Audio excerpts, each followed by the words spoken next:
नमस्कार। स्वागत है आपका हमारे चैनल सोल स्पार्क पर, जहां हम आपके साथ साझा करते हैं धर्म, आस्था और जीवन को संवारने वाले संस्कार। आज का वीडियो आपके लिए बहुत खास है क्योंकि हम बात कर रहे हैं महालक्ष्मी व्रत के सबसे पावन और अंतिम दिन उद्यापन की। 16 दिनों की कठिन साधना, निष्ठा और भक्ति के बाद आता है ये दिन। और यह केवल एक पूजा नहीं है, बल्कि माता लक्ष्मी को पूरे भाव से आमंत्रित करने का दिव्य अवसर है। तो इस वीडियो को अंत तक ज़रूर देखिएगा क्योंकि हम आपको उद्यापन की पूरी विधि स्टेप बाय स्टेप बताएंगे। साथ ही यह भी समझाएंगे कि किन छोटी छोटी बातों का ध्यान रखने से आपकी साधना और भी फलदायी हो सकती है। तो चलिए माता लक्ष्मी का ध्यान करते हुए शुरू करते हैं। सबसे पहले ज़रूरी है सामग्री की तैयारी। याद रखिए, उद्यापन में हर चीज़ 16-16 संख्या में चढ़ाई जाती है। क्यों?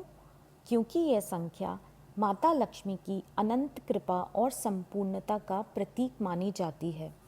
तो आपको चाहिए 2 बड़े सूप, 1 लाल कपड़ा, दीपक, अगरबत्ती, फूल, पान के पत्ते, श्रृंगार सामग्री, मिठाइयाँ, पंचामृत की सामग्री और पहले दिन बनाया हुआ 16 गांठ वाला पीला धागा। पूरी सामग्री आपको स्क्रीन पर दिखाई देगी ताकि कुछ छूट ना जाए। अब आते हैं उद्यापन की शुरुआत पर। सुबह ब्रह्म मुहूर्त में उठें, स्नान करें और शरीर व मन को पवित्र करें। याद रखिए, स्नान करने से पहले 16 अंजलि कुल्ले करें और स्नान करने के लिए 16 लोटे जल का यूज़ करें। स्नान करने के बाद सबसे पहले सूर्य देव को जल चढ़ाएं। जल धीरे धीरे अर्पित करते हुए मंत्र बोलें, ओम सूर्य सूर्याय नमः। इसके बाद तुलसी माता को जल चढ़ाएं और 3 परिक्रमा करें।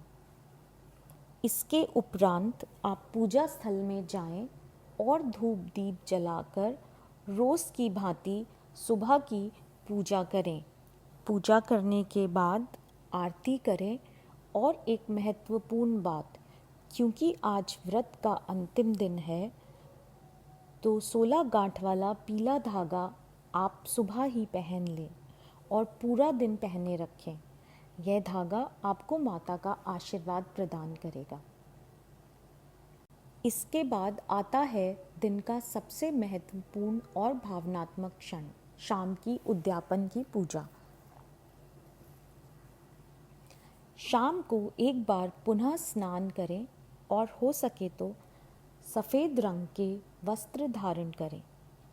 पूजा स्थल को दोबारा से सजाएं जैसा कि हमने पहले दिन किया था। पूजा स्थल सजाने के लिए सबसे पहले गणेश जी को स्नान कराएं और अगर आपके पास श्री यंत्र हो तो श्री यंत्र को भी स्नान कराएं।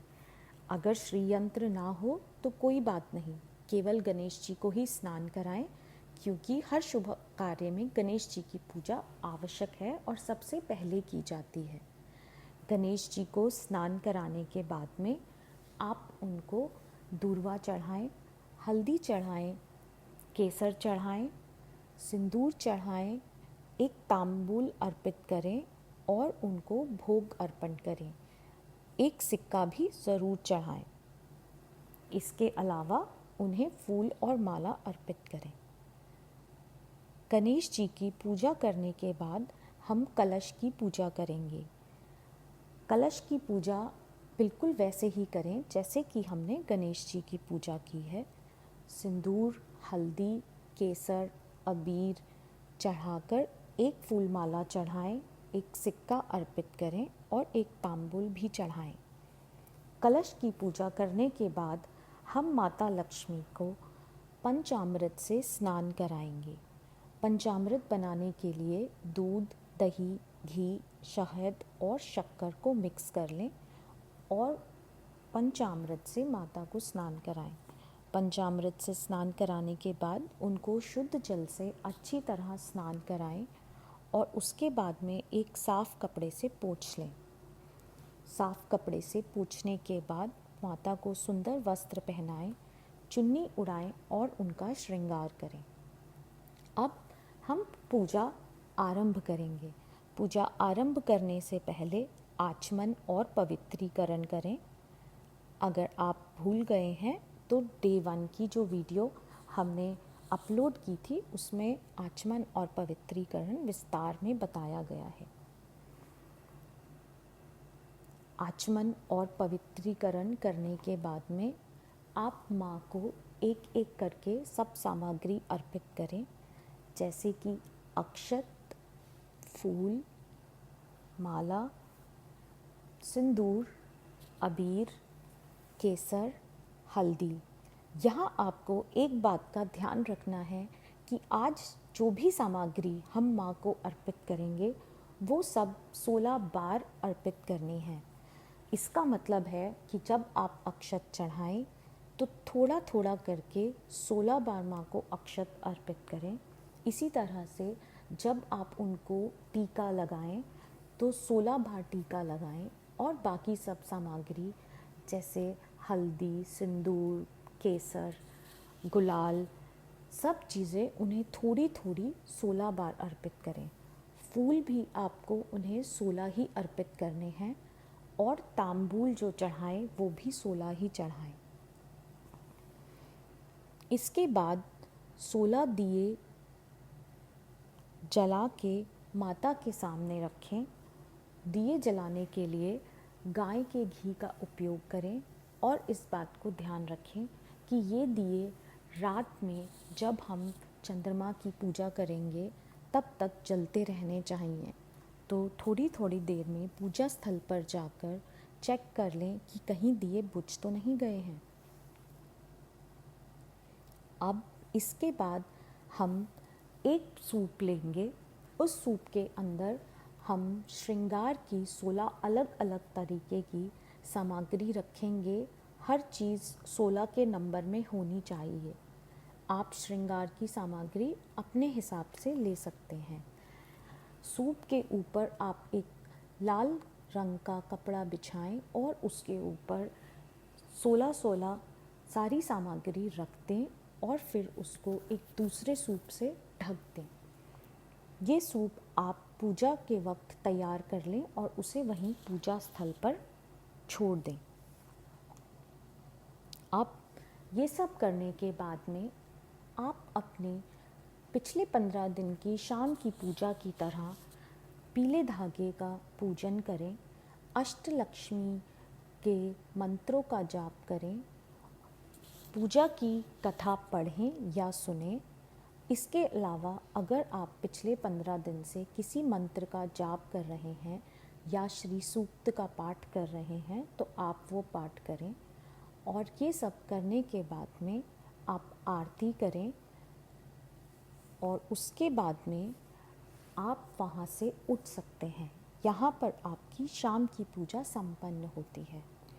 अब आपको करना क्या है, आज के दिन चंद्रमा थोड़ा लेट ही निकलता है तो आप चंद्रमा के निकलने तक प्रसाद बनाने की तैयारी करें।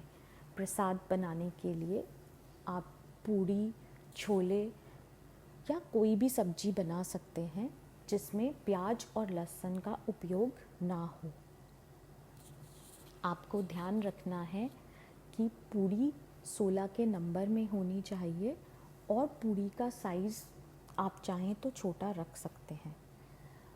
जब आप भोग की थाली तैयार करें तो याद रखें आपको भोग की 3 थाली तैयार करनी है। एक माता लक्ष्मी के लिए, एक चंद्रमा के लिए और एक थाली आपके लिए।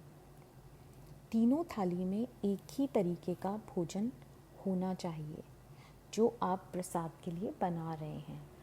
प्रसाद में खीर ज़रूर बनाएं और खीर बनाते वक्त उसमें चीनी की जगह मिश्री का उपयोग करें। हो सके तो उसमें केसर का भी उपयोग ज़रूर करें। उद्यापन के दिन अक्सर चांद देर से निकलता है तो धैर्य रखें। जैसे ही चांद दिखे छत पर जाएं, दूध मिश्रित जल से चंद्रमा को अर्घ दें और हाँ, पूजा करते वक्त कथा सुनते वक्त आपने जो गेहूं के दाने कलश में डाले हैं, उसी कलश के अंदर दूध मिश्रित जल डालकर चंद्रमा को अर्घ दें और चंद्र का मंत्र कहें, ओम श्री सोम सोमाय नमः। ये मंत्र कहने के बाद में आप सूप और सूप में रखा हुआ सभी सामान वहीं छत पर रख दें और चंद्रमा को उनकी प्रसाद की थाली अर्पित करें। इसके बाद आप उत्तर दिशा की ओर मुख करके माता को 3 बार आने का निमंत्रण दें, उनका आवाहन करें। आप कहें, माँ लक्ष्मी मेरे घर में आओ। आप ये 3 बार कहें। अगर हो सके और आपको संस्कृत आती हो तो आप यह मंत्र भी कह सकते हैं, ओम श्रीं श्रीं क्लीं श्रीं लक्ष्मी आगच्छ आगच्छ मम मंदिरे तिष्ठ तिष्ठ स्वाहा। ऐसा कहने के बाद में ये सारी सामग्री वहीं रहने दें और वापस पूजा स्थल पर आ जाएं। इसके उपरांत आप पूजा स्थल में वापस आएं और अपनी कलाई से 16 गांठ वाला धागा उतारकर माता के समक्ष रखें। फिर दाहिने हाथ की हथेली में कुछ पानी, चावल और फूल लेकर इस मंत्र को बोलें, शिरोदारन वसंभुता लक्ष्मी चंद्र सहोदरा व्रतो ननेत संतुस्त भवतादिवीक्षणु वल्लभा। इस मंत्र का अर्थ है, लक्ष्मी जी चंद्रमा सहोदर श्री विष्णु वल्लभ महालक्ष्मी व्रत से संतुष्ट हों और इस व्रत को अब मैं संपूर्ण करता हूँ या करती हूँ। इस मंत्र को कहने के बाद क्षमा याचना करें। व्रत के दौरान हुई किसी भी भूल के लिए, जो कि जाने या अनजाने में हुई हो, माता से क्षमा मांगें और क्षमा याचना मंत्र पढ़ें। क्षमा याचना मंत्र अगर आपको ना मालूम हो तो डे 1 का वीडियो चेक करें, उसमें क्षमा यात्रा मंत्र पूर्ण रूप से दिया गया है। इसके बाद आप प्रसाद की थाली जो आपने अपने लिए तैयार की थी, उसको पूजा स्थल से लेकर के आ सकते हैं और प्रसाद ग्रहण करें। प्रसाद ग्रहण करने के बाद में आप दोबारा से छत पर जाएं और वहाँ से सूप और सूप के अंदर रखी हुई सामग्री को ला करके पूजा स्थल में माँ के समक्ष रख दें। ये सामग्री पूरी रात वहीं पर रहने दें और जो आपने प्रसाद की थाली माँ के लिए लगाई है, उसको एक दूसरी प्लेट से ढक दें। इसी तरह जो थाली आपने चंद्रमा को अर्पित की है, उस थाली को भी एक दूसरी थाली से ढक दें, लेकिन वहीं पूरी रात छत पर पड़ा रहने दें।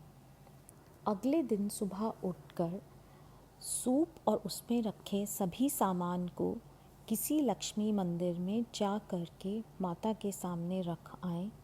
कलश पर रखा हुआ नारियल तोड़कर परिवार के साथ प्रसाद के रूप में सेवन करें। पड़ोसियों और रिश्तेदारों में भी बांट सकते हैं। कलश का जल किसी पौधे में डाल दें। कलश में से निकला हुआ सिक्का और 16 गांठ वाला धागा अपनी तिजोरी में रखें या फिर किसी ऐसे स्थान पर जहां आप अपना पैसे रखते हैं।